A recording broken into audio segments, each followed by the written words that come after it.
and they're very focused on the 160 million Americans who will see their taxes go up on average by $1,000 on January 1st if Congress were to leave town without taking care of this issue. So you know that they're not going to support the surcharge. They've voted against it. You know you don't want the pipeline and the payroll tax cut. So how do you move forward? What is the White House's solution since we're at the end game here and it's no longer a possibility? It's good. Rather than negotiate it with you. But how are you going to pay for it? I will let those on the president's team, working with congressional Democrats and Republicans, come up with a compromise solution. I mean, we certainly believe that's possible. I've made that clear here. The president's made it clear. The president's priority is ensuring that hard-working Americans, middle-class Americans, don't see their taxes go up on January 1st. Okay, last thing on another subject. When Prime Minister Maliki was here this week, there have been reports that a former commander of the Iranian Revolutionary Guard, which was the U.S. officials say played a role in a 1996 terrorist attack that killed 19 U.S. servicemen. He was here at the White House with Prime Minister Maliki because he's a transportation minister. Transportation minister. Sorry, whose report is that? I believe the Washington Times has reported it. I think others have as well, but I think this is a Washington I have to take that question. Okay, you give us an answer later, though, whether he was here and whether that a background check had been done? I'll check on it for you. Okay, thanks. Laura? One of the prime reasons you gave for opposing the House version of the payroll tax bill was because it lifted the discretionary spending, lowered the discretionary spending caps. Would you rule out any agreement that lowered them by any amount? Well, what we've said about that specific Republican proposal is that the president would veto it. Again, what the contours of a compromise would look like, I don't want to speculate about from here. But the principle behind our concern with that specific measure is that while it was dressed up as one thing, the reality of it would be, in lowering the caps, the requirement that things like education and clean energy and innovation and other issues would other areas would be further cut. And there are two problems with that. One, we had a deal, and we expect members of Congress to keep their word on a deal that's only a few months old, that lowered non-defense discretionary spending to the lowest percentage of our economy since Dwight Eisenhower was president. So we're talking about substantial cuts already. As you know, the president certainly doesn't believe that that's necessary. Moreover, the principle here, as I've just stated a few times, is that we not do things that do harm to the very people we're trying to help through the middle class tax cut.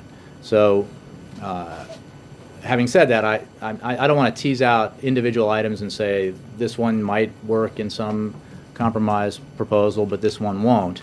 The president's principles are clear, and he wants to make sure that Congress not leave town having not done something to ensure that Americans don't see their taxes go up. So you're saying that obviously this is not your preference and you oppose it, but you're not saying that. Again, I'm not going to tease out discretionary individual spending. items. I'm not going to tease out individual items and say that that's unacceptable, because what was unacceptable was the bill that was presented to us, or rather presented, and that we issued a statement of administration policy on. If there's another bill, we'll evaluate it once we see it. Jay. Chris? Thanks, Jay. You just talked about the negotiations that are going on. Has the president been personally involved in the negotiations? Well, I think, as you know, he was here with, he invited and met with the Senator Reid and other Senate Democratic leaders yesterday, and he's engaged in this very much so, as are key members of his team. I don't have telephone calls or meetings to read out to you, but absolutely the president's involved. Has he spoken to Speaker Boehner?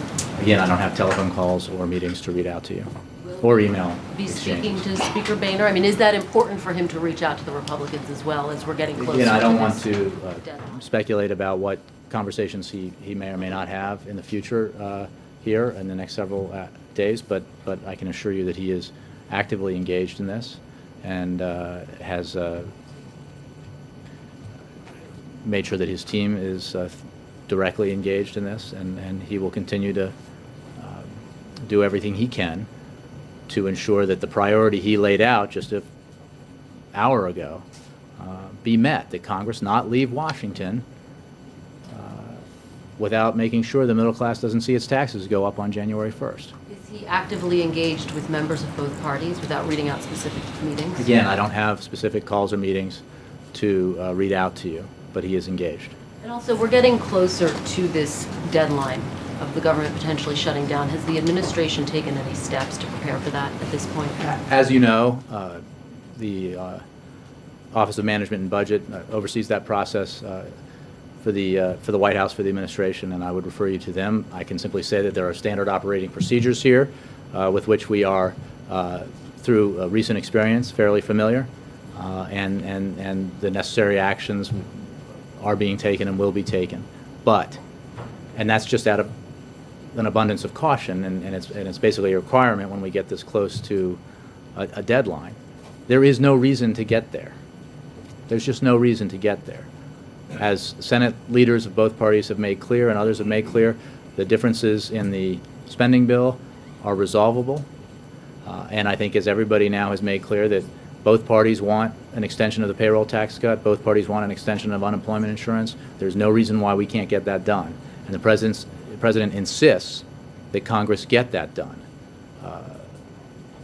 because it is unacceptable to leave town, go home on a month-long vacation, having not done something to prevent Americans' taxes from going up on January 1st, when it would be so simple to get it done, when there's clearly now bipartisan support for getting it done.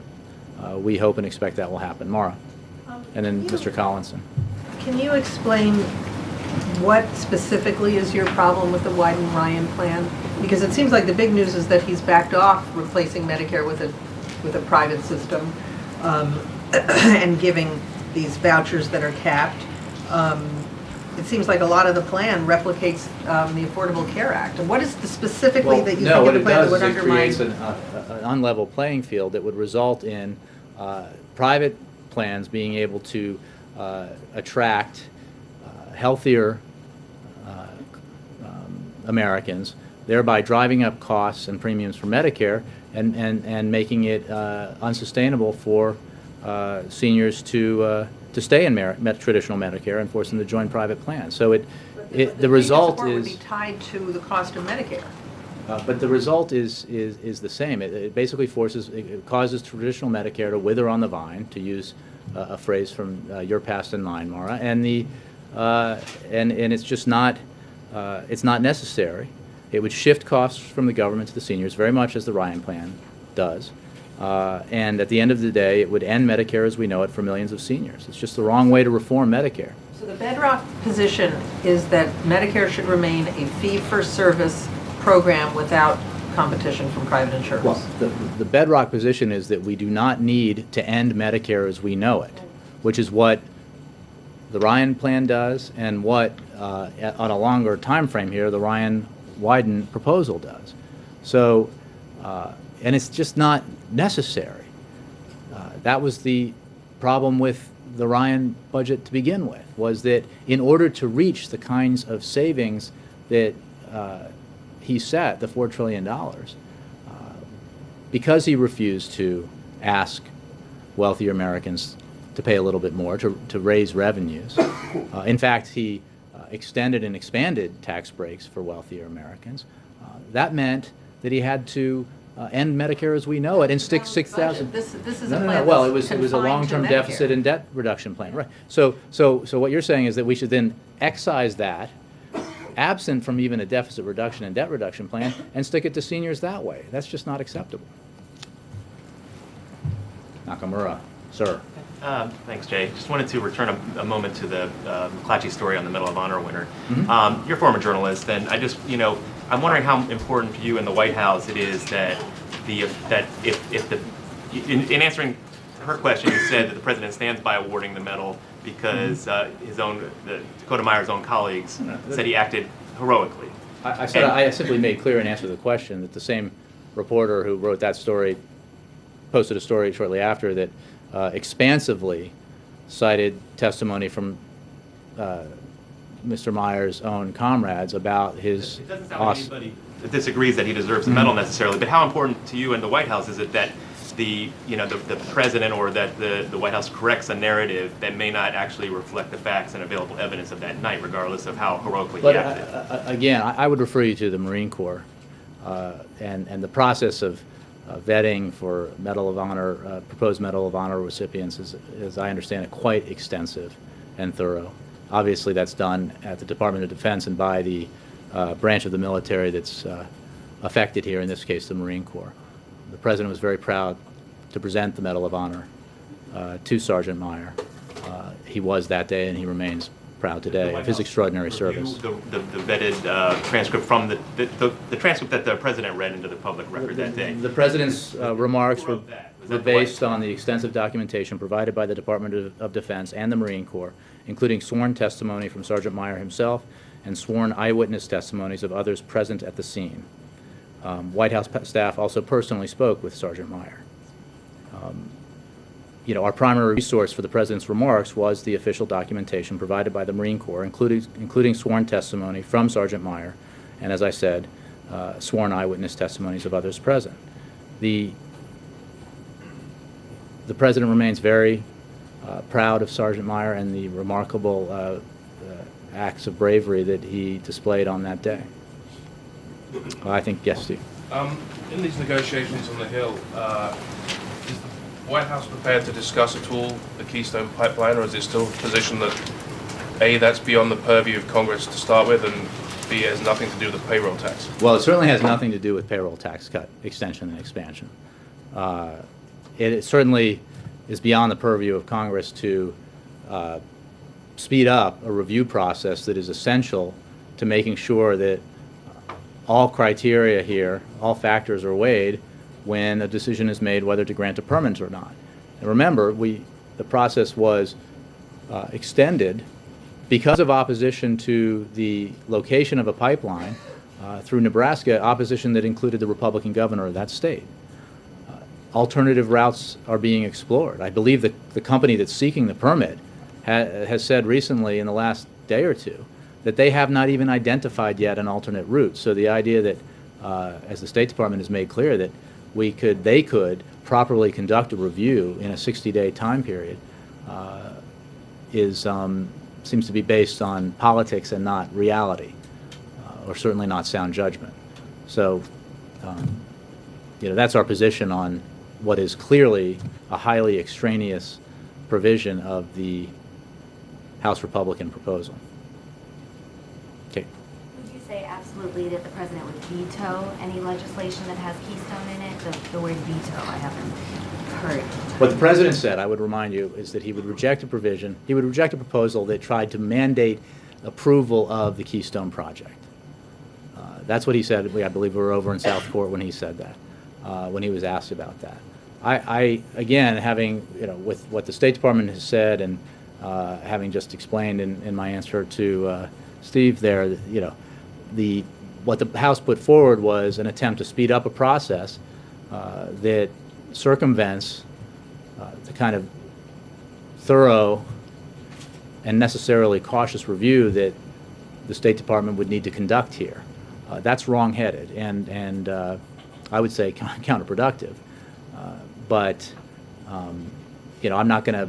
Let's see what emerges from the discussions that are taking place on the Hill. Instead of 60 days, if it was 90 days or the process was longer, would that? I think that the proper way for this to take place is for the State Department to conduct a thorough review based on decades of tradition here, tradition that exists for a reason, because these are important decisions that need to be made. And as I indicated earlier, the very company that's asking for a permit hasn't identified an alternate route.